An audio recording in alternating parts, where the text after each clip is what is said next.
y bienvenidos. Muchísimas gracias por estar esta mañana con nosotros. Muchas gracias a Ramiro Bolaños, al doctor Ramiro Bolaños, por acompañarnos hoy desde Guatemala, y a José Ardón por haber propiciado que nos conociéramos. José es o Chepe, como le decimos algunos, ¿verdad? Es un amigo del club de muchísimos años, ¿verdad? Entonces, Ramiro, su área profesional profunda es lo que se llama tradicionalmente investigación de operaciones, pero es métodos matemáticos para modelar y toma de decisiones, ¿verdad? Tiene una amplia experiencia en el mundo empresarial usando estos métodos. Ha trabajado en Guatemala y ha trabajado también en la Embajada canadiense y en Alemania, haciendo trabajo de modelaje y consultoría en estas cosas. Y cofundó una empresa, Improvement and Progress, abreviada como In Progress, que se dedica a hacer estos trabajos, ¿verdad? Y tiene un currículo impresionante de consultoría en el mundo empresarial, ¿verdad? Esto le ha llevado a enfrentarse a situaciones en las cuales es necesario modelar las cosas para mejorar procesos, negocios, rendimientos, obtener ahorros y demás. Y Ramiro, pues ese es un estudioso del tema y ha formado un equipo de muy alto nivel para desarrollar estos aspectos científicos con aplicaciones prácticas, ¿verdad? Además, Ramiro es discípulo del mejor profesor de matemática que he tenido yo en mi vida, que fue don Bernardo Morales, conocido como Don Nayo, a quien yo quería y respetaba muchísimo, y encontramos que teníamos algunas cosas en común. Bienvenido, Ramiro. Gracias, Ignacio. El escenario es tuyo y bienvenidos todos y todos. Muchísimas gracias, Ignacio. Roberto, muchísimas gracias a todos los miembros. Les agradezco la oportunidad. Voy a compartir la presentación. Miren, es más que todo una plática, ¿verdad? O sea, alguien me dijo, mira, ¿es una conferencia? No, porque una conferencia uno va a decir algo nuevo. Y yo no voy a decir realmente nada nuevo, nada más es una reflexión, ¿verdad? Y es una reflexión como resultado de la experiencia, digamos, de 20 años trabajando, digamos, en temas de automatización y de modelación, ¿verdad? Que pueden ir desde simulación hasta machine learning y todo lo que estaba, digamos, ahora de moda, ¿verdad? Y eso desde hace 20 años, ¿verdad? Cuando yo saqué la maestría de investigación de operaciones, me encontré con el tema de que me parecía que el mundo numérico, ¿verdad? Era muy interesante, ¿verdad? Y que podía ampliar, poder captar una cantidad increíble de cosas, pero sentía que faltaba un poquito, digamos, todo lo que tenía que ver con la parte cualitativa y humana.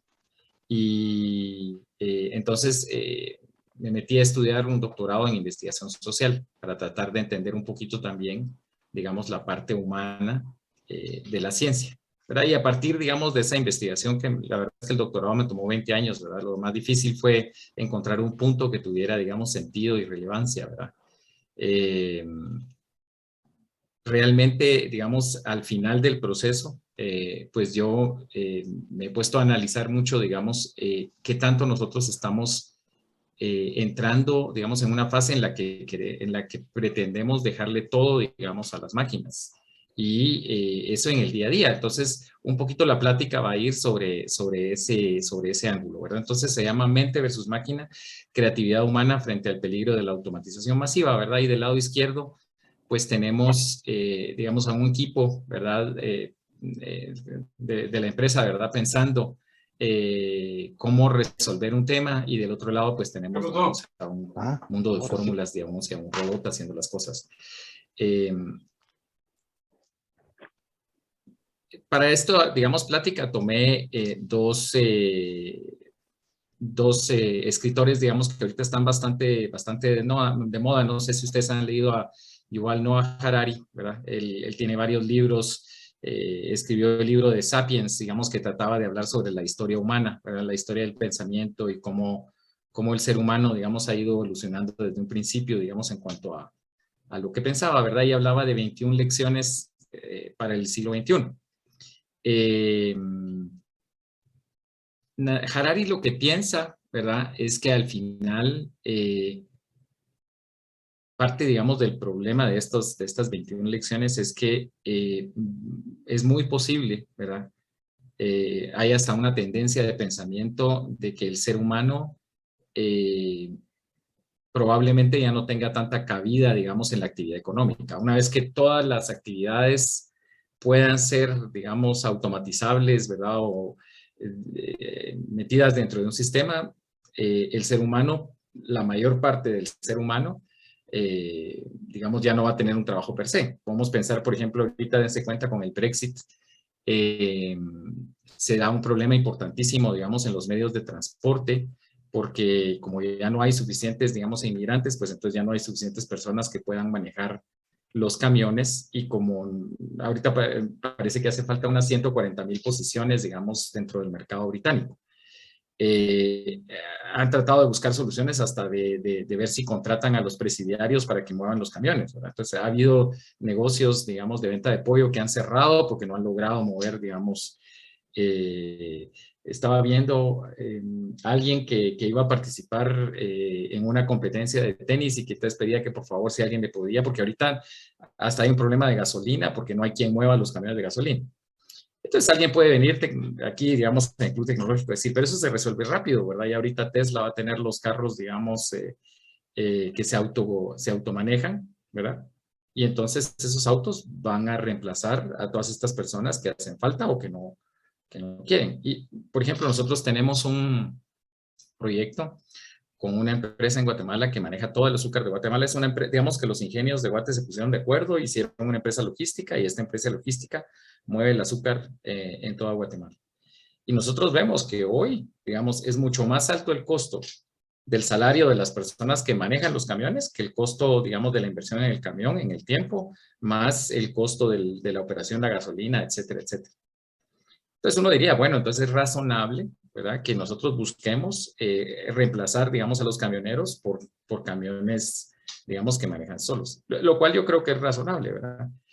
Sin embargo, digamos, hay que pensar dónde para, ¿verdad? O sea, hasta dónde, digamos, qué va a suceder con todas las personas que después no tendrán, digamos, una función que hacer.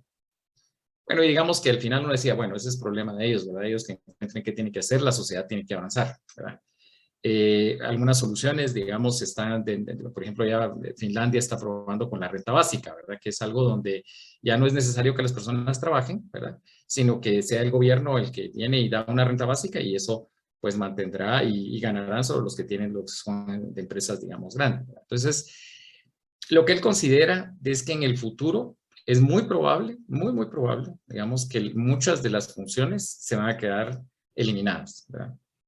Por ejemplo, hasta traductores, intérpretes, por ejemplo, cuánto dentro de la educación va a suceder que haya, digamos, sistemas que van a reemplazar completamente, digamos, a los maestros, ¿verdad? Entonces, eso es una tendencia. Hasta dónde llegue, pues lo podemos discutir y platicar, ¿verdad? Pero digamos, es un tema que viene, ¿verdad? Es decir, todas las personas que hoy trabajan, digamos, de conductores de camiones, pues en 10 años o antes, ya no va a haber, ¿verdad? Y el tiempo que tome, digamos, en reemplazar, digamos, el inventario de camiones, ¿verdad? Eh, Luego, digamos, en cuanto a la libertad, ¿verdad? Ese es un tema interesantísimo, ¿verdad? Porque uno de los problemas, digamos, del tener los algoritmos, de estar, digamos, adentro de la inteligencia artificial, de los grandes sistemas, es que cada vez más, ¿verdad? Nosotros estamos delegando una parte de nuestra libertad en estos sistemas, ¿verdad? Lo cual es correcto. Digamos, por ejemplo, yo tengo abierto en mi teléfono que registre dónde estoy y ya sé que habrá un montón de personas que lo van a ver y pues, no me preocupa, ¿verdad? No tengo, digamos, una razón por la que no quiera que sepan dónde estoy. Pero, digamos, por ejemplo, ahorita en Suecia hay un movimiento hacia, digamos, el término creo que es el biochip, ¿verdad? Que es que le pongan a uno, digamos, un chip electrónico dentro de la piel, ¿verdad? Para que ahí pueda tener todas, digamos, en vez de estar cargando tarjetas, pues ahí voy a tener toda mi información y voy a poder, digamos, abrir, cerrar, pagar, etcétera, etcétera, ¿verdad? Tal vez la pregunta es, ¿estoy dispuesto, digamos, a que el gran hermano tenga esa información y tenga ese control eventual, ¿verdad? Porque ¿cuáles son los riesgos? ¿Verdad? Es decir, ¿qué pasa si todo, digamos, está controlado ahí y eventualmente alguien quiere hacer mal uso de esa información? Entonces, digamos que más que desde un punto de vista ético, ¿verdad? Porque al final la ética, digamos, responde, digamos, a la moral. La moral depende, digamos, de las concepciones religiosas que podamos tener todos o como concepciones de vida, ¿verdad? Eso, digamos, nos lleva a poner las reglas, ¿verdad? Y esas reglas te dicen, digamos, lo que la gente acepta como correcto o lo que no acepta como correcto. Entonces puede ser que dentro de 20 años, pues tener el biochip sea, digamos, lo más común, ¿verdad? Yo no estoy en contra de eso. Lo que a mí me parece importante reflexionar es cuáles son los efectos, digamos, en ceder uno el control total, digamos, a entes mayores, ¿verdad? Por ejemplo, hoy hay luchas en los Estados Unidos, hay protestas grandísimas sobre el tema, digamos, del capitalismo, ¿verdad? Que dicen, mira, el capitalismo no funciona. Y probablemente parte del problema, ¿verdad? Es que se ha dejado que exista una concentración del conocimiento económico, porque ese es el problema, digamos, de la sistematización. La sistematización hace que, digamos, haya una concentración de ese conocimiento, digamos, en elementos que empiezan a tomar el control. Y, por ejemplo, si uno ve y uno dice, bueno, el país, digamos, uno de los países, digamos, más exitosos en el sistema capitalista no es Estados Unidos, es Suiza. Y eso lo digo, digamos, si ustedes ven, digamos, el índice de competitividad económica. Y Suiza tiene, digamos, el número 1. ¿Qué es lo que hace ese índice de competitividad económica? Lo que nos dice es que los países donde hay una concentración, una baja concentración relativa del conocimiento. ¿Qué significa eso, una baja concentración relativa del conocimiento? Que hay muchas empresas que están compitiendo en el mercado con conocimiento de cómo hacer las cosas. Entonces, digamos que, ¿qué es lo que ha pasado? Digamos, en este tema, pues tenemos grandes monstruos, ¿verdad? Tenemos Facebook, tenemos Google, tenemos Microsoft, ¿verdad? Que son y en cambio en Suiza, ustedes entran, digamos, al aeropuerto de Ginebra y lo que van a ver es 15 marcas de relojes de primer nivel compitiendo unas con otras. Y ese, digamos, sistema en el que cada uno toma algo diferente y donde no hay una centralización, sino que hay una competencia, permite que se desarrollen, digamos, las actividades humanas y, por supuesto, digamos, con sistemas tecnológicos inteligentes para cada empresa, pero no los comparten. Cada una tiene algo diferente, ¿verdad? Tiene algo diferente que le da el edge competitivo que hace que ellos, digamos, puedan ser mejores. Entonces, ustedes saquen el listado, digamos, de las empresas suizas de relojería, que son las mejores del mundo, ¿verdad? O sea, fácil hay 20, ¿verdad? Y lo mismo sucede, digamos, con chocolates y con cualquiera, digamos, con la banca, donde, digamos, hay un sistema que permite, digamos, que haya una competencia y una desconcentración. Y eso, digamos, cuando uno ya tiene, digamos, un sistema que lo resuelve todo y ese sistema está en todos lados, pues ahí ya no se da, digamos, ese aporte de la creatividad de cada grupo donde hay personas que están pensando, digamos, un sistema distinto. Y eso nos lleva, digamos, al tema de como él lo menciona, él dice la igualdad, el dueño de los datos es el dueño del futuro. De lo que él habla, digamos, es de que al final aquel que tenga, digamos, todos los datos, toda la información, va a poder definir políticas, sistemas, acciones, ¿verdad? Que hagan, digamos, que las personas tengan que responder a eso, ¿verdad? Y eso, digamos, al final, yo creo que todos nosotros que estamos metidos dentro del tema tecnológico, sabemos que los datos, digamos, son la esencia del poder de hoy, ¿verdad? O sea, aquel que tiene la información es el que puede resolver mejor las cosas. Digamos, por ejemplo, vieron ustedes ahora que está el COVID, en Corea, digamos, las personas tienen sistemas, digamos, donde ellos registran todos sus datos y el gobierno tiene el control completo de dónde están las personas. Ellos podían saber, por ejemplo, una persona si había sido contagiada, que vivía en tal edificio, y entonces se le avisaba, digamos, a todas las personas del edificio, se aislaba el edificio, y a mí me parece sensacional, ¿verdad?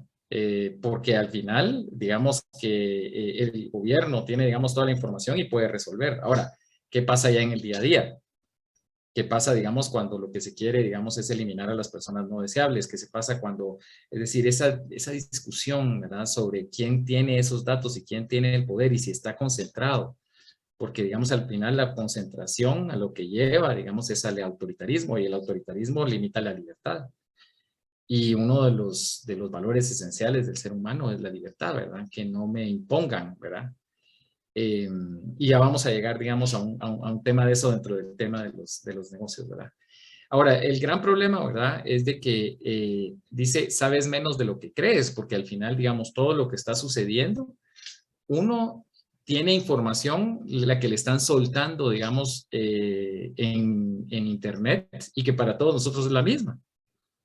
Pero ya el conocimiento especializado, digamos, eso está alejado de la gran masa, ¿verdad? Y eso, digamos, es algo en lo que las personas, digamos, en cuanto a su acceso, digamos, de información, hoy saben un montón, pero es un montón casi dirigido. Dense ustedes cuenta, digamos, cuántas empresas hoy hay, digamos, que den noticias nuevas. O, por ejemplo, cuando ustedes quieren buscar una noticia, dense cuenta que todo es un copy-paste de la misma noticia. O sea, es muy raro, digamos, cuando viene y sale noticias nuevas. Dense cuenta hoy, parte, digamos, de lo que uno ve dentro es que cada vez la gente escribe menos y cada vez la gente lee menos. Y fíjense que, por ejemplo, los TED Talks, digamos, yo creo que por eso esta plática la voy a tratar de no hacer muy larga, pero los TED Talks que duraban 20 minutos, ahora los redujeron a 10, porque ya la gente ya no tiene la capacidad de estar, digamos, poniendo atención más de 10 minutos.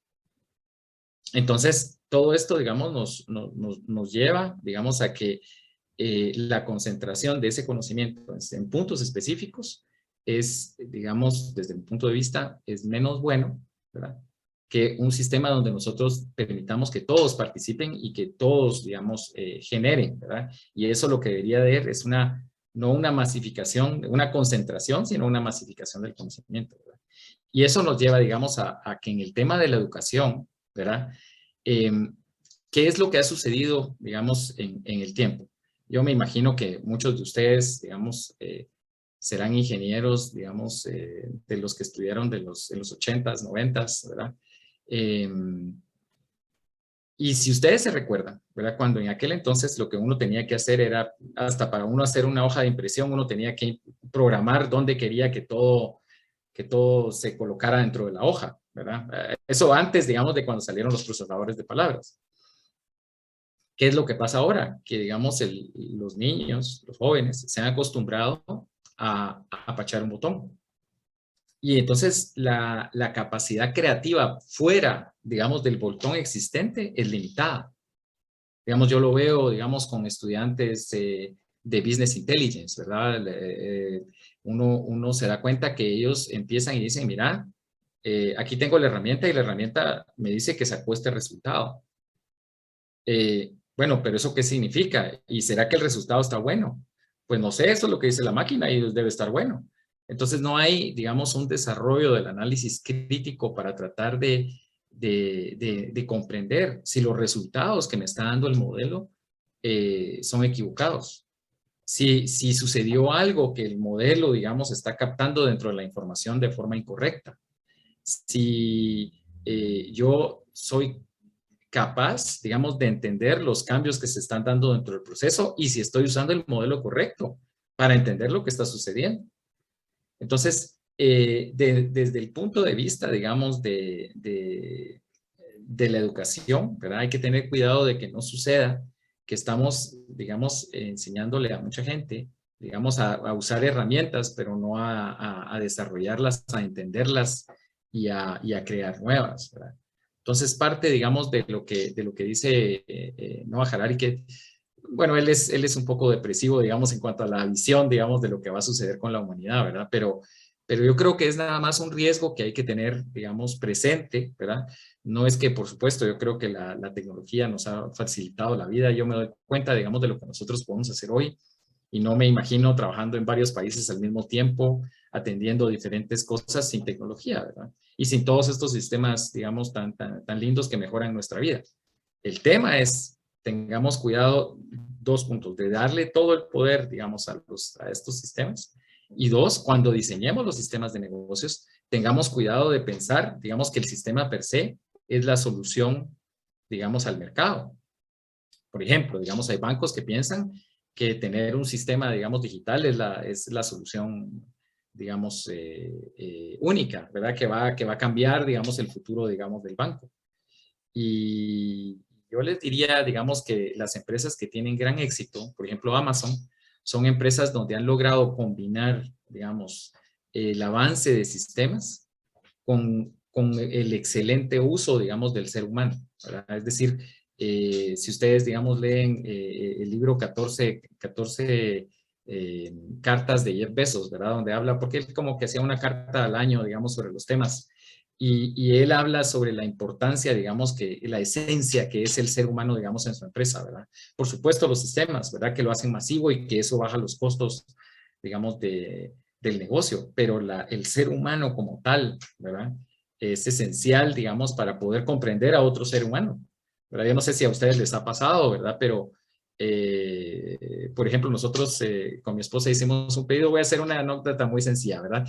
Hicimos un pedido de donas en pedidos ya, ¿verdad? Y entonces hicimos el pedido y no sé qué, pues al final nos cobraron, en el lugar no tenían específicamente las donas que habíamos pedido, entonces ellos solitos cancelaron el pedido.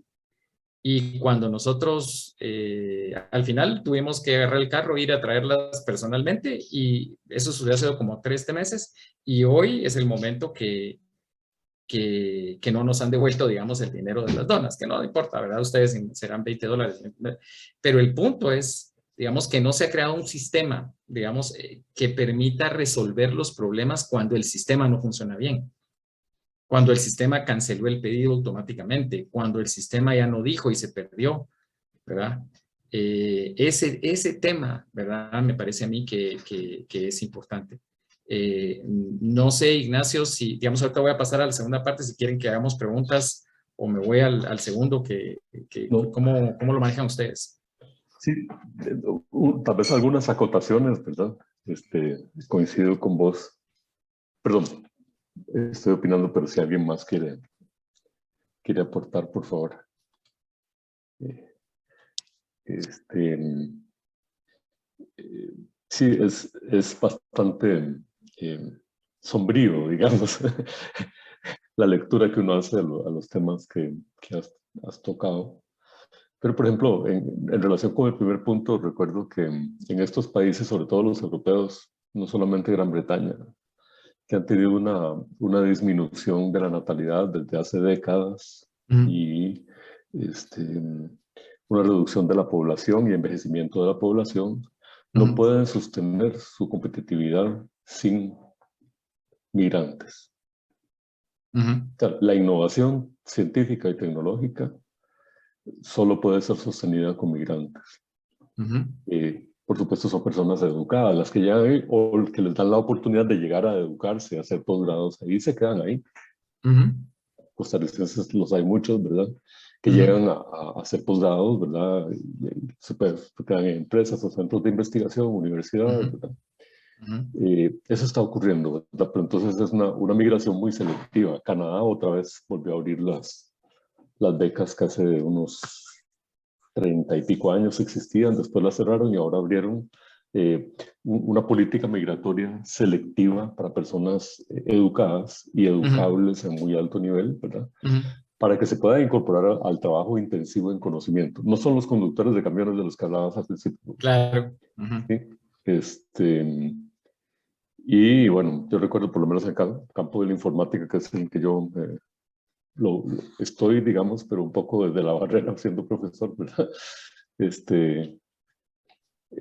Las estadísticas en Estados Unidos es que el 55% de los estudiantes de posgrado son extranjeros y en doctorado son la inmensa mayoría son asiáticos, chinos, India y, bueno, porque tiene menos coreanos y del Hong Kong, ¿verdad? Que es la China, Taiwán, más recientemente Vietnam también, ¿verdad? Entonces, la competitividad del sector tecnológico en el que nosotros estamos no se sostiene si no es por personas que llegaron como migrantes a los países desarrollados que tienen los sistemas educativos más avanzados, ¿verdad?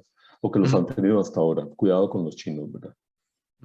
Este, y eso, tal vez el otro tema es la educación, ¿verdad? ¿Cuánto la educación ha venido a ser cada vez menos crítica? Entonces yo pienso que lo que decías de la lectura y todas estas cosas, cuando el lector se hace más acrítica, ¿verdad? Y no estimula la creatividad también, entonces ahí sí estamos jodidos. Pero, hablando en centroamericano, ¿verdad? Esa es mi opinión. No sé si alguien más quiere intervenir en esto. Bueno, yo pensé que iba a haber un montón de gente en contra. No sé si estoy diciendo algo que, ¿verdad? Pero yo te diría muy rápido en cuanto a tu comentario, el tema del, digamos, crecimiento poblacional es muy importante porque, digamos, países, por ejemplo, como España, que ahorita tienen 47 millones de habitantes, para finales de siglo se espera que estén en 24. Entonces, aún los grandes asiáticos, digamos, su tasa de natalidad, digamos, por ejemplo, Guatemala se espera que, ahorita tenemos 17 millones, se espera más o menos que para los 50, 60 estemos en 26 y que de ahí empiece a bajar y llegue a 22, ¿verdad? Entonces, digamos que el mundo, ¿verdad? Dado, digamos, el comportamiento social, digamos, que ha cambiado, ¿verdad? Y que aparte de todo, digamos, las nuevas generaciones no quieren tener hijos, ¿verdad? Porque se ha vuelto muy difícil, muy complicado, ¿verdad? Y además, digamos, hay un interés, digamos, por satisfacer tus ambiciones profesionales, porque, digamos, si ahora, imagínate, para llegar a tener y ser competitivo, porque si no querés ser de los camioneros, entonces tenés que tener tu doctorado, y para tener doctorado, pues te vas a casar a los 40, ¿verdad? Entonces, ya a los 40 ya no querés tener hijos. Entonces, hay una posición que no solo se da, digamos, en el mundo, digamos, de la Europa occidental, ¿verdad? Sino que la tendencia demográfica mundial, digamos, ahorita todavía está creciendo, pero va a llegar a un tope y después va a empezar a caer. Y eso va a ser complicadísimo, ¿verdad? Porque, digamos, cómo viven las empresas si ya no hay crecimiento. Bueno, entonces van a venir los sistemas y los sistemas van a reemplazar a las personas y ahí se resolvió, pero no estoy seguro, ¿verdad? Y la otra, digamos, en cuanto a lo que tú mencionabas, yo sí creo que el tema para nosotros, digamos, los tecnólogos, es esencial, digamos, que reevaluemos la forma eh, de enseñar. Y creo, digamos, que la pandemia probablemente nos está empujando, digamos, hacia algo que es bueno, digamos, que todos tengamos mayor habilidad, digamos, de poder estar en varios lugares, pero ¿cómo hacemos, digamos, para que las discusiones, ¿verdad? Sean, miren, si nosotros ahorita estuviéramos con un whisky en un salón, la plática podría ser más amena, ¿verdad? O sea, pero en un sistema, digamos, donde estamos todos con más cámaras y todo, es tan difícil, ¿verdad? Y yo sé que, y no sé, Ignacio, ¿cómo lo has vivido tú? Digamos, con el hecho de dar las clases a distancia. Mis hijos en la universidad me lo dicen, me dicen, mira, es tan difícil porque al final uno está escuchando y escuchando y la interacción es poca. Y es ahí donde, digamos, dentro, hay que pensar la forma, ¿verdad?, de cómo hacemos para que, en mi opinión, es una combinación de ambas, ¿verdad? Es algo híbrido, ¿verdad?, donde nosotros tengamos que fortalecer, digamos, esa interacción humana. En nuestra empresa, digamos, en eProgress, nosotros, digamos, ya no estamos usando una oficina, dejamos la oficina y nos dedicamos cada quien, digamos, desde la casa, pero sí tenemos, digamos, que por lo menos una vez al mes nos juntamos para tener interacción humana específica, ¿verdad? Porque si no, al final, la cultura corporativa se pierde. Entonces, si quieren voy a pasar, digamos, al siguiente autor, ¿verdad? Que es James Canton, que, digamos, él es menos depresivo, digamos, que él tiene una visión donde él cree que el futuro va a ser un futuro predictivo, inteligente, móvil, y yo creo que por ahí va, ¿verdad?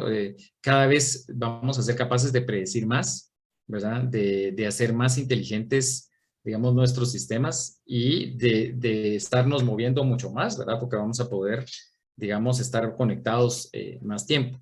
Ahora, cuidado con el predictivo, ¿verdad? Porque yo he visto, digamos, en el mercado predicciones donde frecuentemente, digamos, se hacen predicciones lineales para decir, ah, no, esto va a crecer de esta manera proporcionalmente y de repente la predicción es más compleja, porque eso nos puede llevar, digamos, a tomar decisiones equivocadas. Y yo creo que eso es, digamos, parte, digamos, de la esencia, digamos, del cuidado de que tenemos que tener nosotros como tecnólogos y los gerentes de empresas. Ahí es la base, digamos, del científico, ¿verdad? Es ser escéptico, ¿verdad?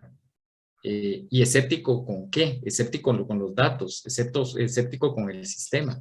Y ser escéptico no es ser negativo, es nada más, estemos seguros, asegurémonos con una prueba experimental práctica que tenga, digamos, un feedback permanente en el que yo esté seguro que la información que estoy recibiendo corresponde a la realidad, que el sistema me está diciendo verdaderamente lo que yo necesito saber y que estoy tomando las decisiones más adecuadas y más informadas. Porque si no, el problema es que puede ser que yo esté tomando decisiones con herramientas equivocadas o la herramienta era excelente, pero hubo un cambio en el comportamiento y yo no me di cuenta y la herramienta no fue capaz de decirme, ¿verdad? Entonces, esa capacidad predictiva, ¿verdad? Por supuesto que la hemos desarrollado muchísimo, pero hay que tener cuidado que tanto. Sí, Roberto. Tenemos aquí un comentario de Jaime. Jaime, sí. ¿Querés abrir el micrófono, Jaime?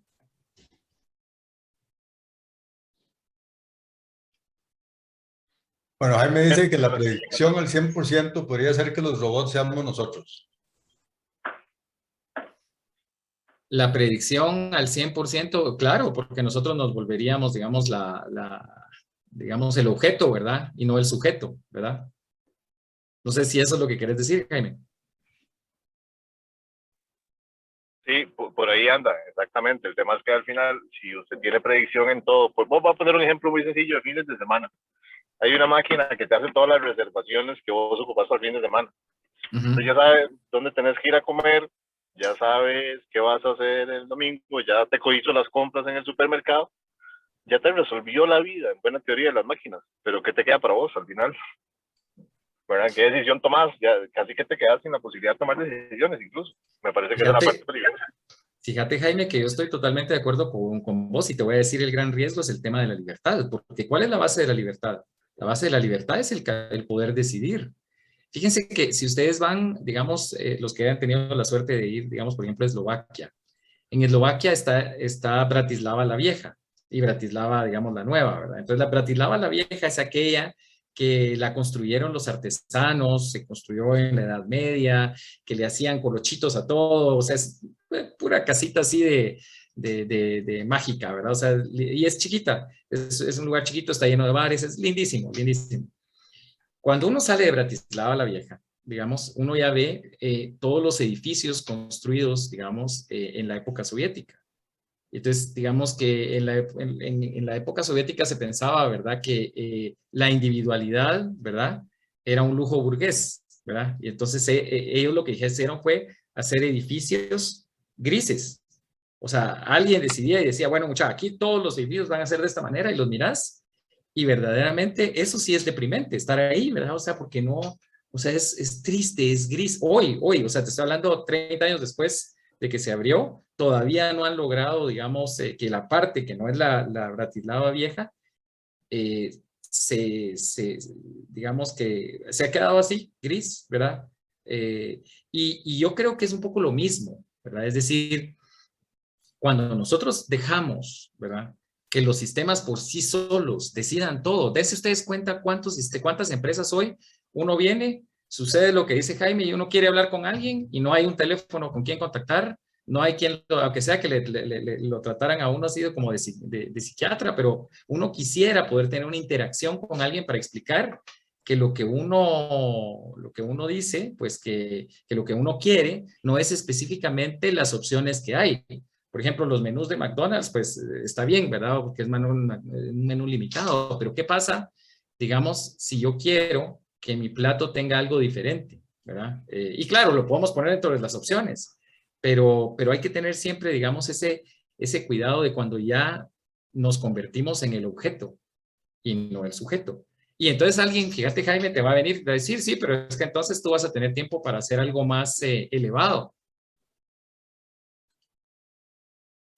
¿Y qué será eso? Si digamos que ahora las computadoras, porque díganme cuál es el límite, cuando las computadoras ya ellas pinten solas, cuando las computadoras hagan poemas, o ustedes creen que no se puede. O sea, todo eso sí El se ejemplo puede. que siempre ponen, Ramiro, el ejemplo que siempre ponen es el ejemplo de la revolución industrial con los looms, ¿verdad? Que se llaman las máquinas de hacer tela, que antes las hacían a mano, ¿verdad? Entonces Claro. quedaron sin trabajo todos los operarios, pero se inventaron trabajos nuevos como diseñador de modas. Eso, la idea de diseñar modas hace 150 años no existía. Claro. Y a nadie se le vio ocurrir que iban a haber trabajos como ser diseñador o electricista. No tenían la menor idea. Entonces, el punto es de que van a haber nuevos trabajos que no tenemos la menor idea de qué van a hacer, ¿verdad? Totalmente, es totalmente, y ojalá que sean, digamos, más elevadas, ¿verdad? Y que permitan, digamos, que el espíritu humano crezca, ¿verdad? Eso yo estoy totalmente, por eso te digo, yo no estoy en contra. Yo lo único que digo es que dentro de nuestros sistemas asegurémonos de no eliminar al ser humano. Y no tanto, fíjate, porque no es porque qué van a hacer estas personas y que no tienen trabajo, sino que porque me den a mí la oportunidad de participar en el proceso. Don José Aguilar ayer para consultarle y él me contestó con copia a don Roberto y a doña Gabriela. Y doña Gabriela más bien fue quien nos indicó. Entonces, o sea, es lo que, y yo voy un poco, digamos, dentro de lo que dice Jaime, yo quisiera tener parte en el proceso para que no me obliguen a que tengo 4 opciones y tengo que elegir una de esas 4. O sea, te lo digo como consumidor, ¿verdad? Pero aparte, digamos, como empresario, yo creo que, digamos, la sistematización, la automatización, la conexión, todo eso es positivo y nos mejora el mundo. Pero no nos olvidemos, digamos, de darle su lugar, digamos, al ser humano dentro de eso, ¿verdad? O sea, la preocupación no debe ser de que, mira, bueno, es que lo que pasa es que se van a quedar sin trabajo todos los camioneros. O sea, esa es la economía, eso no es problema, ¿verdad? El problema, digamos, es cuando se elimina el ser humano en un proceso que sí debiera tener ser humano.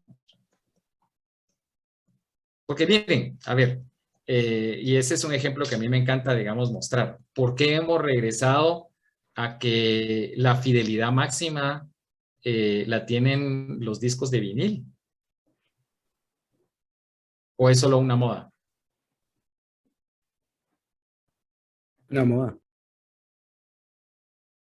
O sea, ustedes piensan, digamos, de que la capacidad digital, yo creo que la capacidad digital hoy todavía no alcanza la análoga. Eso decían de las fotos, ¿verdad? Que íbamos a seguir utilizando ¿cómo se llama? El rollo. Claro, por supuesto, pero digamos de que ya no usas el rollo análogo, pero cuando te das cuenta, digamos, que lo digital, ¿qué es lo que pasa? Que lo digital te da un montón de puntos y te permite hacer un montón de cosas que de otra manera no las harías, por supuesto. Pero cuando querés tener, digamos, la precisión, digamos, análoga, que es mayor, digamos, que la digital, ya no estamos hablando de un proceso masivo. Voy a regresar otra vez al tema de los botones. Digamos, cuando tú inicias, es algo digital, ¿qué es lo que sucede? Que haces una cajita que es capaz de resolver algo, ¿verdad? Y de darte un resultado interesante y que apachas ese botón y te va a producir algo. Pero ¿qué pasa si yo quiero modificar la cajita? No sé si les pasa a ustedes, digamos, que tanto, digamos, sucede que cada vez más el mismo Microsoft nos quiere tener limitados a lo que podamos hacer. Es decir, en cuanto a lo que uno puede hacer, muchas veces ya tiene que hacer exactamente lo que está definido por el sistema. Ya no podés, digamos, hacer algo diferente. Entonces, al final, yo lo que creo, Roberto, y es una mera opinión, ¿verdad? Con base en esto que he leído, es que hay que darle espacio, digamos, al ser humano para que no desaparezca.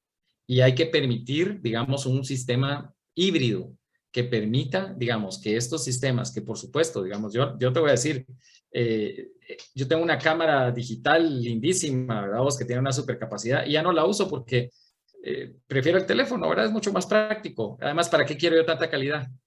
¿Verdad? O sea, ya todo lo tomo en mi teléfono y ya sé que eso se conecta solito y que todo está cargado en la nube y que es buenísimo. ¿Para qué voy a...? O sea, y digo yo, bueno, ¿acaso que de todas maneras yo ni siquiera hago exposiciones? No, o sea, ¿para qué quiero tener esa ultra calidad? De acuerdísimo con eso, pero... Ramiro. ¿verdad? Sí, Giselle. Buenos días. Tal vez aquí la pregunta, y todo esto sí se vuelve un poco filosófico, pero bastante, no un poco, es bastante filosófico. La pregunta es que ahorita existe un equilibrio entre las nuevas generaciones totalmente automatizadas, computarizadas y digitalizadas, y las generaciones intermedias, en mi caso, y un poquito más. ¿Qué sucederá cuando estas generaciones intermedias y las demás experiencias, por no decir años, ya se acaben? Entonces ahí viene todo lo que es lo ético y lo moral, los principios y los valores. Entonces, habría que hacerse incluso preguntas, ¿verdad? Estos nuevos muchachos de 10, 11 años, cuando ya tengan sus primeros deseos de tener una pareja o de enamorarse, ¿les llenará el amor virtual o siempre requerirán de ese contacto físico que por lo menos mi generación y las anteriores a mí lo requerimos? Entonces, el predictivo, ya existen todas estas clases de citas, ¿verdad? En donde dice, me gusta el color naranja, me gusta tal preferencia, me gusta leer, y te hace el match. Pero cuando llega la realidad, efectivamente, como decía el compañero, me dio gracia, fuimos tan robots que nos fuimos y dijimos, es el amor de mi vida. Y se casan, ya he tenido varios amigos, se casan con esa parejita de Tinder o qué sé yo. Resulta que no funcionó porque la realidad es diferente. Entonces, lo humano definitivamente aquí sobresale en todo y es interesantísimo.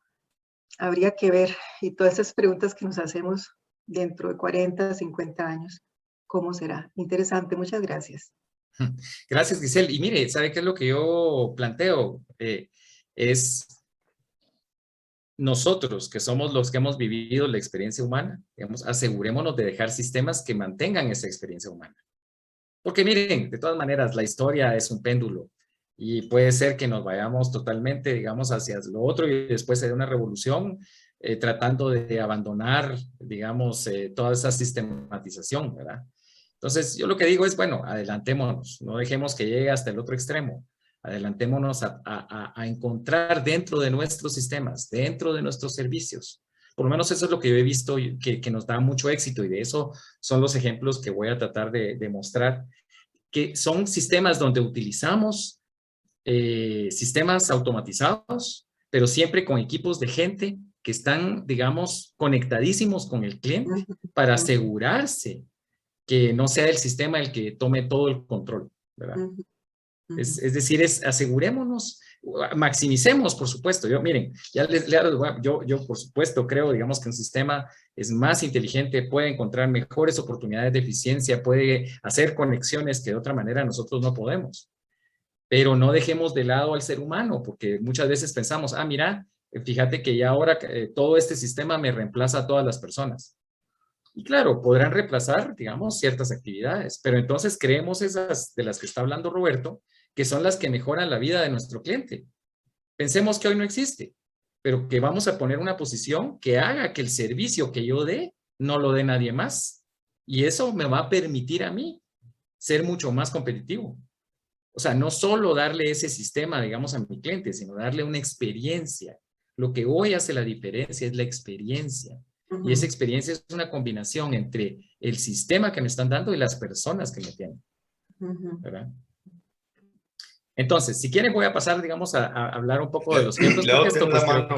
Leo tiene la mano levantada, Leo. Leonardo, perdón, sí. Es que es del mismo color ¿Cómo que la no? pared.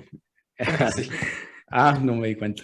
Bien, no, casi que lo mismo que estás hablando, o sea, precisamente a mí me preocupa realmente las nuevas generaciones que están usando, o sea, tal vez nosotros que nos ha costado entender cómo funciona un sistema predictivo, una máquina inteligente y las redes neurales y todas estas cosas, pues nos cuestionamos a veces cuando fallan o cuando hacen mal las cosas, o cuando una interfaz de un sistema de pedidos mete las patas y simplemente llamas llamas a reclamar y te dice, no, es que el sistema es así. O sea, la orden se canceló y perdiste la plata, se acabó, ¿verdad? Que es lo que te pasó. Pero esta nueva generación está creyendo, o creo yo, me preocupa muchísimo que estén pensando en que las cosas son a como vienen en las máquinas, sino que uno es el que programa y maneja las máquinas.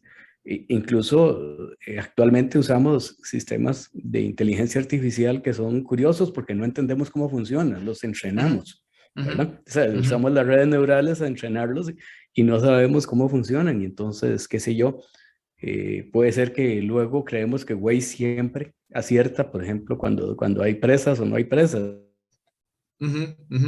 Fallando y ni siquiera lo cuestionemos. Nos lo cuestionamos, ¿verdad? Entonces, sí me preocupa que estas nuevas generaciones están creyendo que las máquinas son, no que son los humanos los que están detrás. Y se está perdiendo esa parte humana. En fin, es un comentario nada más. Tengo esa gran preocupación de que las máquinas no son para nada infalibles y más bien al revés, ¿verdad? Se está pasando mucho a hacer las cosas en forma muy chapucera en muchos casos, como ese sistema de pedidos, ¿verdad? En fin, Sí. Ese era el comentario que tenía. Gracias. Precisamente, gracias Leonardo, me encanta lo que dijiste porque fíjate que al final yo creo que el problema, ¿verdad? Es que a veces hay sistemas que son chapuceros porque no están pensados, digamos, sino que por salir al mercado salen muy rápido y no están pensados cómo me aseguro. Porque miren, al final, los errores de sistemas probablemente son mejores que los errores, son menos que los errores humanos. Probablemente. El punto es que cuando esto se da de manera masiva, ¿verdad? Eso sí puede multiplicar el error. Y eso, digamos, yo tendría que buscar la manera de tener una interacción humana que haga que el efecto de esa falla no se agrave. Porque mira, que no te dieron las donas, pues no importa, ¿verdad? Pero ¿qué tal si es un tema médico? Porque recuérdense que ahora las decisiones, digamos, es que ya todo, digamos, está definido, digamos, no quiero decir por una máquina o por un algoritmo, sino, digamos, por un sistema, ¿verdad?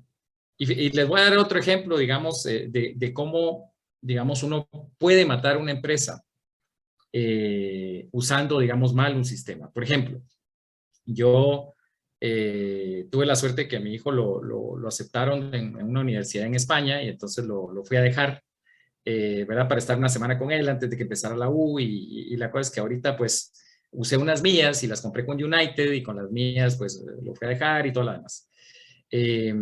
Cuando venía de regreso, fui al counter, ¿verdad? Y entonces me dice la señorita, mire, pero su cosa no incluye la maleta.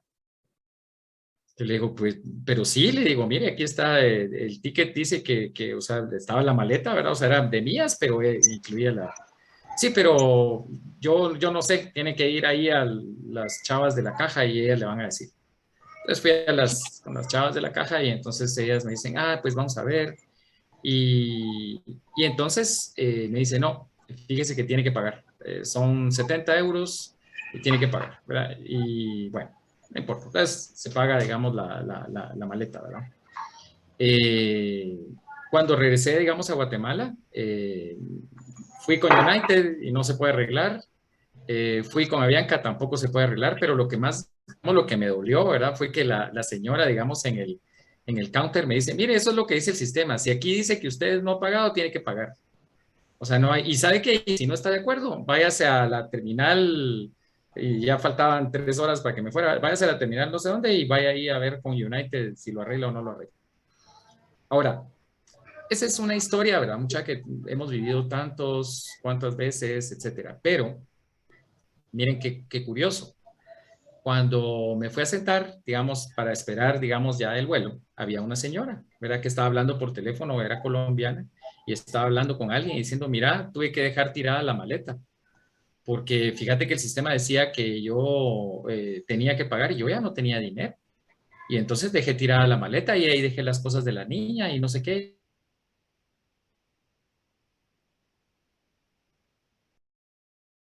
El sistema la puso en una situación que tuvo que, no sé, que habrá dejado, digamos, con la maleta tirada. Y cuando, bueno, entonces después el vuelo, ¿verdad? De Madrid a Bogotá y bueno, cuando llegó a Bogotá, entonces antes de ir a la aduana, pasé al baño. Cuando estaba en el baño, entonces le dice, vos, mira, ¿qué tal? ¿Qué, cómo te va? Que no sé qué, que no sé cuánto. Pues mira vos, fíjate que me cobraron una maleta extra y todo, y es que seguro ahorita como les fue mal con la pandemia, entonces se querían resarcir. Dense ustedes cuenta, y esto no me lo estoy inventando, ¿verdad? Es una historia, digamos, verdadera, donde yo no sé si era una política del sistema, ¿verdad? No sé, pero al final afectó a muchas personas, porque yo pude ver una muestra muy sencilla en un periodo muy corto. Y nadie estaba preocupado. Lo que sí les puedo decir es que esas 3 personas ya no van a ser clientes de Avianca. Es más, yo tomé Avianca solo porque pues, regresar de Europa a los Estados estaba complicado ahorita, que no lo dejan entrar a uno y está en cuarentena y todo lo demás. Pero digamos, hay un problema ahí, digamos, o en que la política o en que el sistema están matando al cliente, ¿verdad? Y yo no sé, pero hoy sabemos de que cada cliente cuenta, ¿o no? Entonces, digamos que esta experiencia, digamos, seguro la vivieron un montón de personas. Y después van a decir, vos, fíjate que a la gente ya no nos quiere comprar, no sé por qué. Porque ¿cuál es el sistema de feedback que les está diciendo a ellos? Si ni siquiera hay algo donde uno pueda, digamos, alegar y de todas maneras le dicen, no se puede. ¿Cómo el CEO recibe información de que alguien en un sistema apachó un botón, metió un cuadro y puso una política que tal vez fue a propósito o fue un error? No sé qué opinan de eso, pero yo creo que es muy malo para una empresa, ¿o no? Yo creo, Ramiro, que cada vez hay más, y es la nueva generación la que diseña y se preocupa más por la experiencia del cliente. Y ahora también hay grandes preocupaciones por la experiencia de los colaboradores. Todo gira alrededor de la experiencia del ser humano. O sea, en Amazon desarrollaron un sistema para medir la experiencia de los colaboradores todos los días. Tienen casi 1 millón de empleados y todos los días les hacen varias preguntas para ver cómo es su experiencia de ser empleado en Amazon. Y totalmente de acuerdo contigo, Roberto, pero el tema es de que las empresas chapuceras no lo están haciendo. Tal vez Claro, no, esas empresas no van a estar aquí dentro de 10 años, ¿no? Exactamente. Francisco quería decir algo. ¿Frank? Sí, buenos días, ¿me escuchan? Sí. Gracias. Buenos días a todos. Muchas gracias por la información que nos están compartiendo hoy. Esta charla o este punto que están comentando sobre la experiencia del cliente me recuerda, Roberto, aquella charla de Juan Enríquez sobre por qué algunos países desaparecen. Sí. Y él decía, en un gráfico muy sencillo, que era una relación de expectativas versus lo que en realidad está recibiendo el cliente, en este caso el ciudadano de ese país, ¿verdad?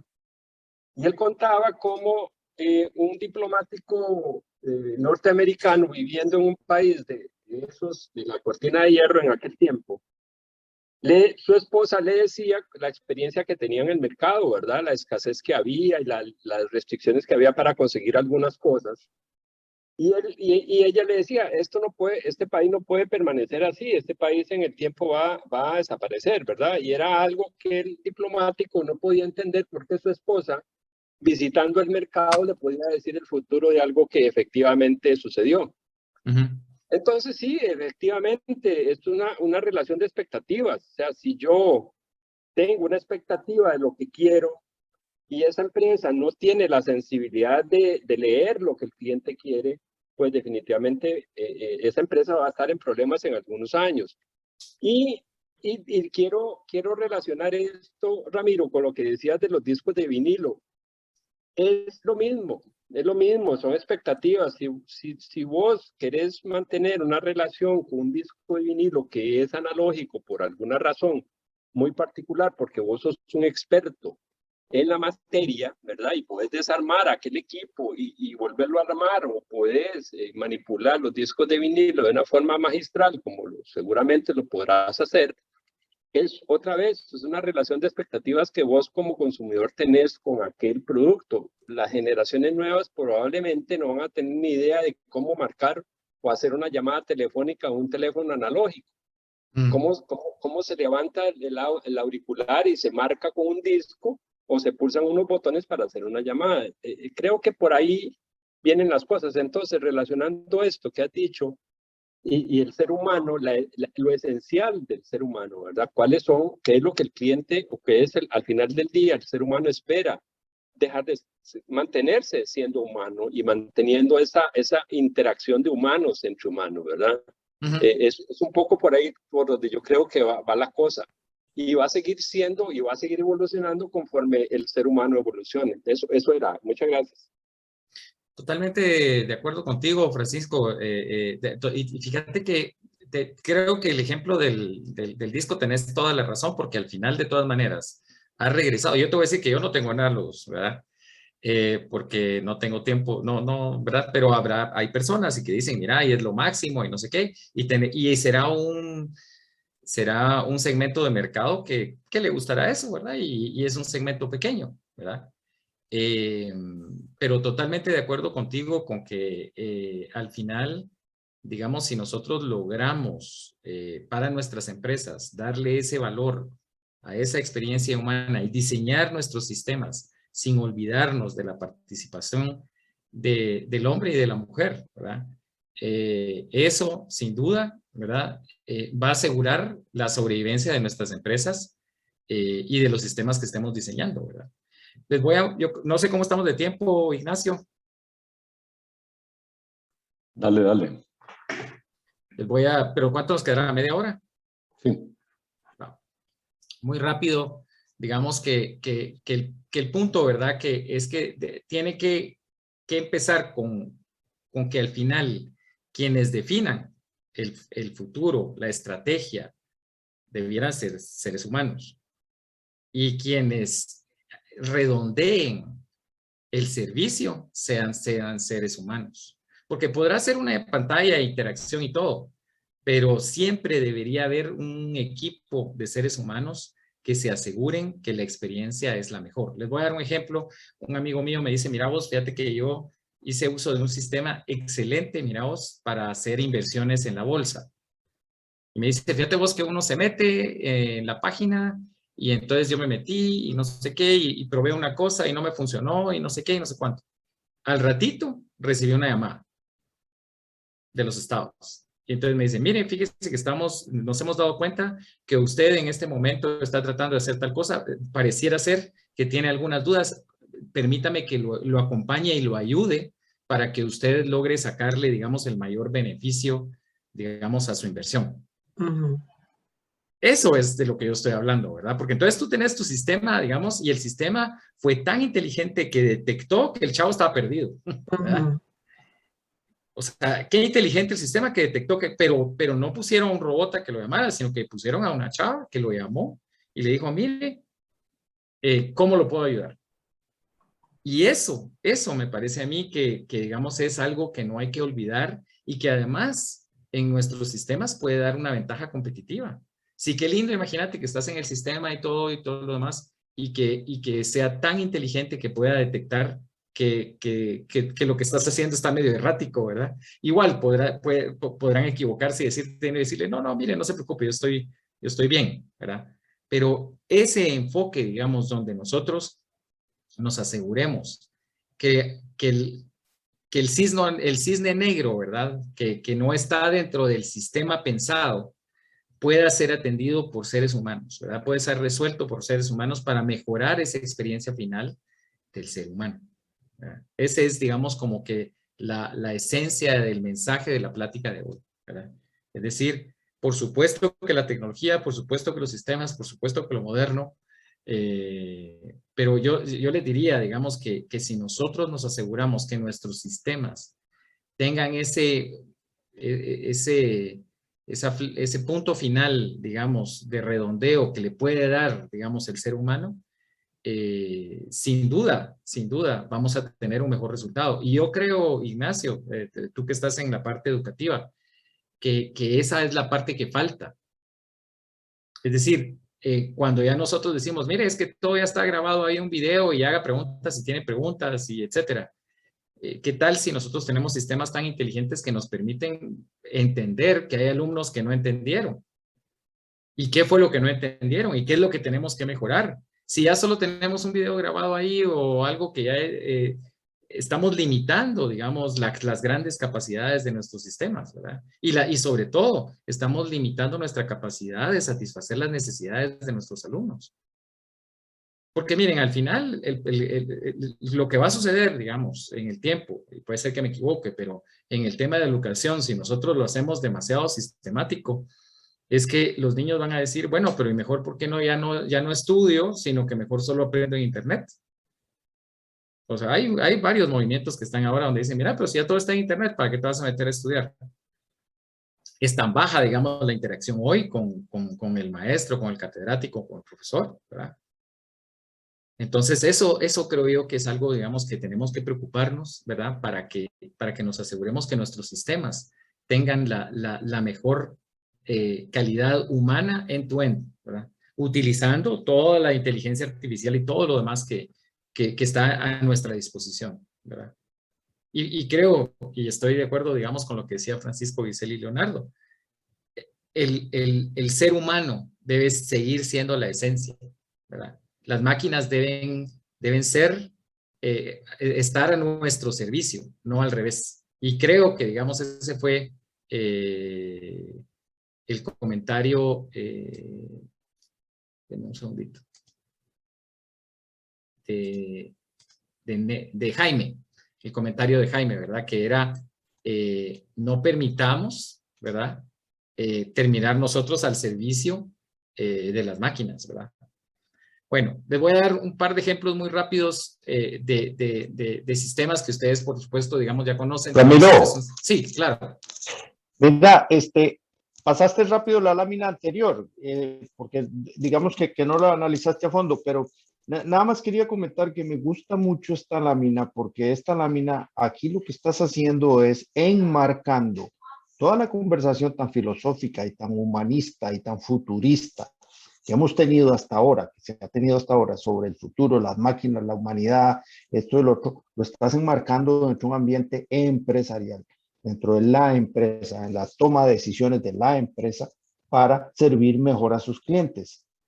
Creo que esto le da una claridad fundamental a toda la conversación porque la enfoca hacia dónde es que queremos ir, hacia dónde es que queremos analizar, hacia dónde queremos, cómo queremos comportarnos dentro de nuestro ambiente empresarial. Porque evidentemente el futuro del mundo está fuera de nuestras manos, ¿verdad?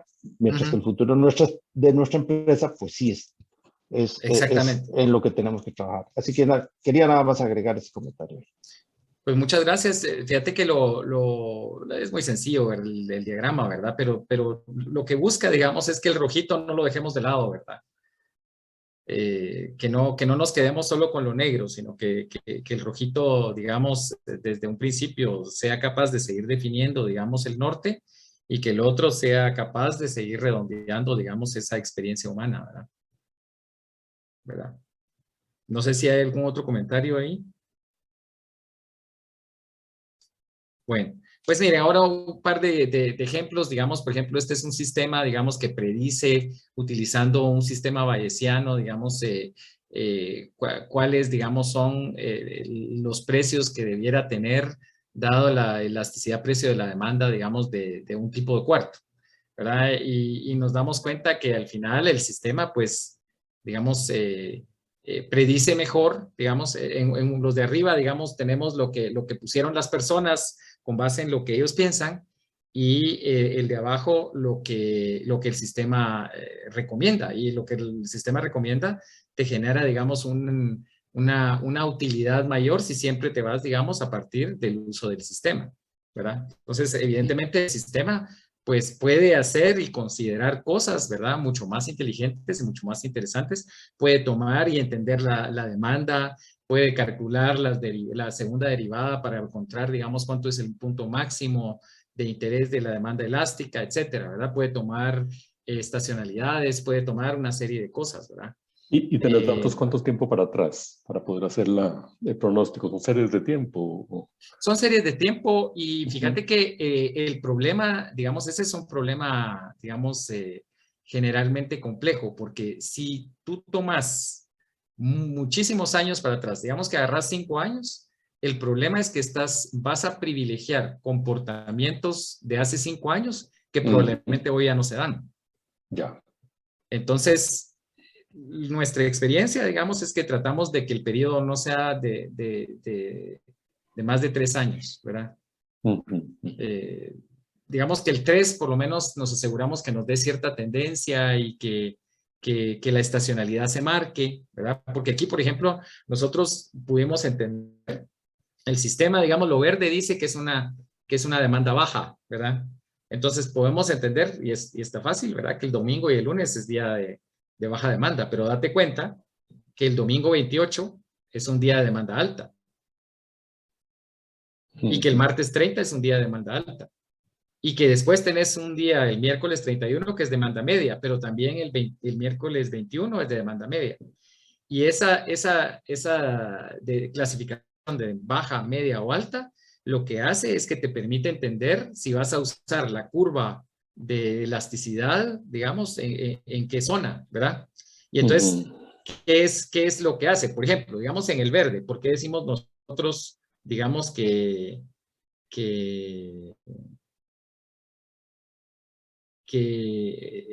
digamos, cuando tú tenés alta demanda, por ejemplo, digamos el sábado, digamos ellos vendieron, digamos, a 1,150 el sábado a un precio menor que el viernes. Si nos vamos al sábado 17, tenés un precio menor que el del viernes, que es 1,250. Entonces, ¿por qué le bajaron el precio? Porque ellos pensaron que la demanda pico iba a ser el viernes. Pero dentro de la clasificación, digamos, tú tenés una posibilidad de subir tu precio hasta 1,380. Ahora, digamos que yo la discusión no quisiera, digamos, que fuera sobre si esto es, pero lo que sí te puedo decir es, digamos, que al final el resultado de las ventas, de lo que le lograste sacar a cada cuarto ha sido mejor que cuando se hacía manualmente. Porque miren, evidentemente el ser humano lo que hace es simplifica. ¿Saben cómo es eso? Eso es como cuando uno va a hacer un modelo de inventarios y la consultoría clásica te lo divide en ABC. Ahí te dicen, mira, estos son los de alto consumo, de consumo medio, los de consumo bajo. Digamos, un sistema inteligente lo que puede hacer es clasificarte no en ABC, sino te puede clasificar por cada punto de venta y te puede hacer diferentes clasificaciones y te puede clasificar por mes y puede hacer un montón de cosas que el ser humano no las puede hacer. Eso es, digamos que lo que queremos decir con esto es evidentemente la capacidad de los sistemas te van a mejorar muchísimo, digamos, el resultado, digamos, de eficiencia. Ahora, ¿qué es lo que sucede cuando, digamos, el sistema empieza, digamos, a generar cosas que crean inconformidad con el usuario? ¿Verdad? Ahí es donde, digamos, tenemos que tener personas que permitan, digamos, que la transición y el resultado posterior, la gente, digamos, sepa y entienda por qué estás haciendo algo y cuál es el efecto de eso, ¿verdad? Voy a pasar, digamos, al siguiente ejemplo. En este ejemplo, digamos que tiene que ver con una empresa que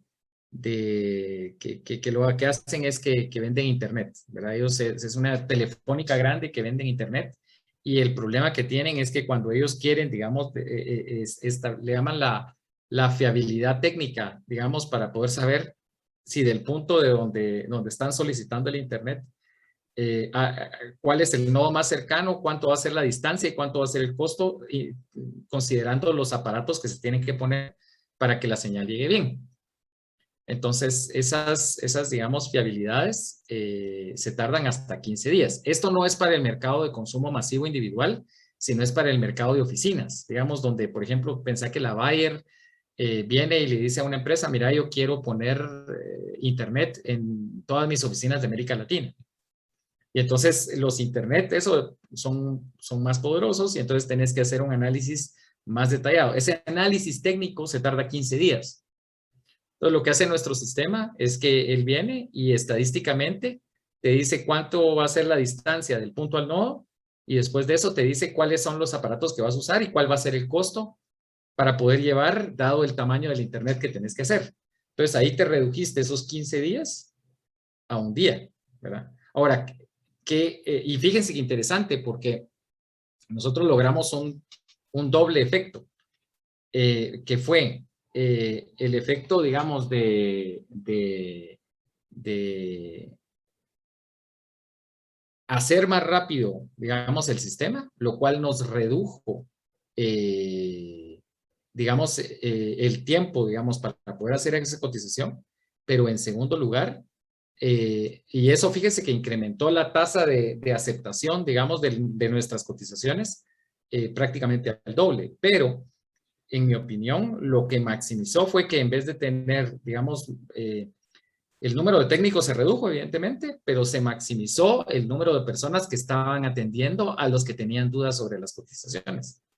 Entonces, ese es como que un traslado natural, ¿verdad? De una posición, de una tarea, digamos, que puede ser automatizable hacia una tarea humana que genere mayor conexión con nuestros clientes, ¿verdad? Y digamos, después de eso... Conexión y personalización, ¿verdad? Así es decir, el tema, digamos, es que logramos reducir, digamos, el costo del área, digamos, técnica. Pero eso no era lo importante, porque no es eso, digamos, lo que le dio el valor máximo, sino que lo que le dio el valor máximo fueron dos cosas. Uno, el haber logrado reducir de 15 días a minutos, ¿verdad? Y pero sobre todo el que hayamos puesto personas que estaban para atender muy rápido en todas sus dudas a las personas que querían comprar, ¿verdad? Entonces el sistema pasó de tener una centralización tecnológica, digamos, operativa, a tener una centralización de atención humana, ¿verdad? No sé si tienen alguna duda. Yo creo que eso pues es algo que ustedes conocerán todos de las empresas donde trabajan, ¿verdad? Pero esa orientación creo yo que es la que da, digamos, mayores resultados, ¿verdad? Que permite que los negocios puedan competir, digamos, de una manera mucho más efectiva, ¿verdad? No sé si hay dudas hasta ahí. Pero, sí. ¿No pensás que la automatización puede llegar al punto de calcular que tal vez la experiencia de este cliente no vale la pena? Claro. Okay, tal vez los de Avianca llegaron a la conclusión de que vos de por sí no sos un cliente de Avianca, estás viajando por Avianca porque Estados Unidos está complicado. Vos sos un cliente de United y entonces que se joda. No estoy seguro. Fíjate que ahí sí no estoy seguro. Te voy a decir por qué. Porque por lo menos mi experiencia, digamos, a nivel de empresario, yo creo que ganarse clientes no es fácil y que yo siempre debiera estar pensando cuando tengo la oportunidad de servir a alguien, que esa es la oportunidad de ganarme a esa persona. Estás pensando como buen empresario, estás empezando como un empresario con buena lógica de negocios. No estoy seguro de que eso se aplique a Avianca. No estoy seguro que eso se aplique a Avianca. Por eso, ¿verdad vos? Pero al final yo te voy a decir una cosa. O sea, a mí dame el chance de servirte, que no te vas. Claro, digamos, yo no tengo los 10 millones de clientes que tendrá Avianca, vos, pero no me vas a decir que Avianca es la empresa líder, digamos, yo te voy a decir, ¿por qué, digamos, Qatar Airlines, Airways o todas estas árabes son tan caras y tienen tantos clientes? ¿O por qué Singapore Airlines, digamos, es la número 1? No es porque estén desechando clientes, al revés. Es porque ellos utilizan los sistemas para mejorar la experiencia de cualquiera que quiera alguna vez en su vida probar eso, ¿verdad vos? Yo de veras creo que es un error, digamos, banalizar la experiencia humana. No, yo estoy de acuerdo, pero el punto mío es que es posible calcular que la probabilidad de que Ramiro sea un cliente recurrente mío es muy baja. Pero, no, mira, a ver, yo hago un análisis, extraordinarios, ¿verdad? Claro, yo hago un análisis estratégico de qué clientes quiero atender y cuáles no. Sí, sí. ¿Verdad? Porque no todos son buenos clientes. Vamos, hay unos que son un dolor y hay unos que no les saco plata, ¿verdad? Pero sí lo que te puedo decir es de que luego de ese cálculo, yo me aseguro que la experiencia final sea máxima. Porque aunque yo ya no quiera que atenderlo a él y que él ya no le dé servicio, sí quiero que él hable bien de mí. Sí, eso sí. Entonces, digamos, mira vos, o sea, no creo que por esos 70 euros ellos, seguro que alguien se puso un botoncito porque cumplió una meta. Y fíjense que ahí viene el otro gran tema. Cómo, digamos, nosotros ponemos incentivos perversos que hacemos que haya gerentes que empiezan a buscar políticas que son contrarias. Tal vez sería interesante hablar con la gente de la junta directiva a ver si ellos piensan que están de acuerdo que está bueno que se jode el cliente. Me sorprendería, vamos, claro, uno no sabe, ¿verdad vos? Pero te voy a decir, yo no me hubiera imaginado que iba a desaparecer Panam o que iba a desaparecer Eastern. Claro. Entonces, sí, y a mí me encantó lo que hablaron sobre la sobrevivencia. La sobrevivencia de los negocios depende que nosotros sirvamos al ente máximo, que es el ser humano. Independientemente de que no me convenga. Yo te voy a decir, por ejemplo, tengo un cliente que tengo un año perdiendo dinero con él. Y no cierro la relación hasta que él me diga, mira, va, ya hoy sí, ya, me harté, pero estoy satisfecho. Hiciste lo máximo. Y me está costando un montón de plata. Pero, y te voy a decir ¿qué más? Nosotros tenemos una tasa alta de éxito en nuestra empresa. Pero no siempre hemos tenido éxito. Ha habido veces que por diferentes razones los proyectos no funcionan. Y yo siempre regreso 5 años después, 7 años después, a tratar de conseguir una segunda oportunidad. Porque yo quiero que quede la menor cantidad de manchitas, digamos, en el mercado. Una mala referencia son 10 clientes perdidos. ¿Verdad? Entonces, totalmente de acuerdo contigo, Roberto, pero creo que no hay que olvidar, digamos, a quién nos debemos, ¿verdad? Y que es a nosotros mismos, los seres humanos, ¿verdad? Es delicado, digamos, pensar. Miren, les voy a dar un ejemplo. ¿Ustedes se acuerdan cuando se dio aquel gran problema de Ford? Que en Venezuela empezaron a poner unas llantas y que empezaron a darse vueltas y hubo hasta 47 muertes. Y que se cayó el valor en la bolsa de Ford y todo. No sé si se acuerdan, eso fue hace como 30 años. Y fíjense que fue interesante porque alguien calculó que la probabilidad de falla, digamos, de esas llantas, ellos ya habían hecho las pruebas y todo, y la probabilidad de falla era de 0.0000000. Pero no se dieron cuenta que la severidad de la falla era la muerte y que esas 47 muertes les iba a traer un desastre económico a la empresa. ¿Verdad? Pero bueno, yo creo que por el tiempo, no sé si ya llegamos, a mí me gusta, digamos, si no los voy a aburrir. Pero miren, ha sido muy interesante, creo que es la primera vez que tengo la oportunidad de hablar ante un auditorio costarricense. Y déjenme decirles que, pues, desde mi punto de vista, ustedes pues tienen un gran país, creo que es un país muy intelectual. Creo que tienen una historia muy interesante y creo que hay que seguir adelante en la búsqueda del conocimiento, ¿verdad? Para que su país siga siendo, ¿cómo es que le dicen? La Suiza de América. Yo de veras pienso que no, y ¿saben qué? Muchos latinoamericanos dirán, ay, estos ticos, ¿cómo se las llevan? Pero dense cuenta, digamos, en cuántas cosas, digamos, muchos costarricenses destacan. Y eso, digamos, que lo hace el hecho de que no tengan un ejército, que tengan una concentración hacia el conocimiento.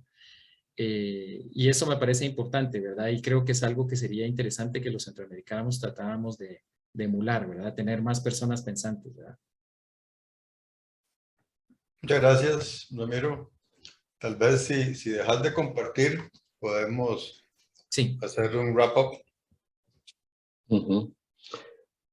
Sí, yo pienso que es muy interesante el tema de cómo diseñar, ¿verdad?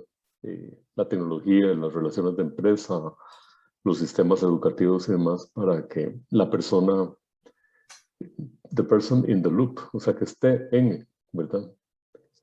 Participe en. Y el diseño, ¿verdad? Posiblemente con asistencia de sistemas artificiales, pero con un sentido de humanidad, ¿verdad? No abordaste mucho de estos autores que citaste y demás, que son muchos más, miles de millones de humanos los que están excluidos de estos sistemas, ¿verdad? Son los más pobres del mundo, ¿verdad? En África, en el sudeste asiático, en nuestra Latinoamérica, ¿verdad? Hay muchísimos. Entonces, el asunto es cómo quizás vía sistemas artificiales diseñados con un sentido humano sea más posible resolver problemas de pobreza y exclusión, ¿verdad? Pero capeándonos los peligros que citaste al principio, ¿verdad? De acuerdísimo. Yo te agradezco mucho, Ramiro. Yo creo que definitivamente estoy de acuerdo con vos que el futuro es un mundo híbrido entre la automatización y ser humano.